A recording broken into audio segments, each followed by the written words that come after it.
سعید گاؤں میں رہتا تھا۔ وہ ایک درمیانی طبقے کا آدمی تھا۔ سفر کے حوالے سے خود کفیل تھا، وہ اس لیے کہ اس کے پاس ایک بائیک تھی۔ وہ اپنی بائیک کی مرمت گاؤں سے ذرا دور میکینک کی دکان راشد سے کرواتا تھا۔ راشد اور اس کی اچھی دوستی ہو چکی تھی، کیونکہ 8 سالوں سے وہ اپنی بائیک کی مرمت اسی سے ہی کرواتا تھا۔ وہ ایک دوسرے سے کافی بے تکلف تھے اور ایک دوسرے کے گھر بھی آتے جاتے ہی رہتے تھے۔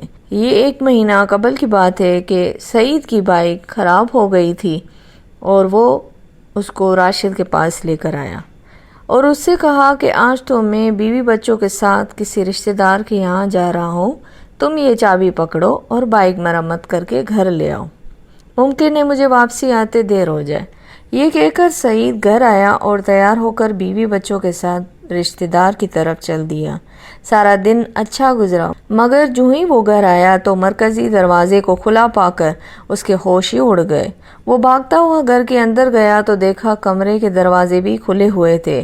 الماری کھول کر دیکھا تو وہاں سے بھی زیورات اور نقدی روپے بھی غائب تھے۔ اس کی تو مانو سیٹھی گم ہو گئی۔ اس کا دل رونے کو چاہا، اسے لگا کہ اس کی بائیک بھی چوری ہو گئی ہے، کیونکہ بائیک وہاں موجود نہ تھی۔ وہ اپنا دل ہلکا کرنے کے لیے راشد کے پاس گیا اور اپنی داستان غم سنانے لگا۔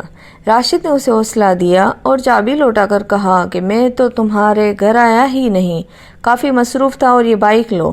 اس میں ذرا ہمت آئی کہ اس کی بائیک تو سلامت ہے۔ راشد کے پاس سے وہ گاؤں کے حاجی صاحب کے پاس گیا اور ساری باتیں انہیں بتائیں تو حاجی صاحب بولے تم فکر نہ کرو، کل مغرب کے بعد آ جانا، تمہارا مسئلہ حل کر دوں گا۔ وہ امید نا امیدی کی کیفیت میں وہاں سے چل دیا۔ اس کے جانے کے بعد اگلے روز حاجی صاحب نے ایک لڑکا بھیج کر راشد کو بلایا۔ جب راشد حاجی صاحب کی خدمت میں حاضر ہوا تو حاجی صاحب نے سختی سے اسے تنبیہ کی کہ 1 گھنٹے کے اندر اندر راشد کے گھر سے لوٹا ہوا سارا مال لے آئے، ورنہ میں پولیس بھیج دوں گا۔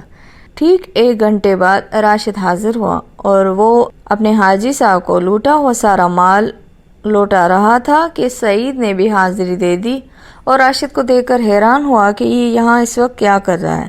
راشد نے دامت سے بولا کہ نہ جانے مجھ پہ کیسے شیطان سوار ہو گیا اور میں مغرب کے بعد دکان بند کر کے تمہارے گھر آیا اور یہ امید لگایا تھا کہ ان چابیوں کے گچھے میں گھر کی الماریاں اور کمروں کی چابیاں موجود ہوں گی۔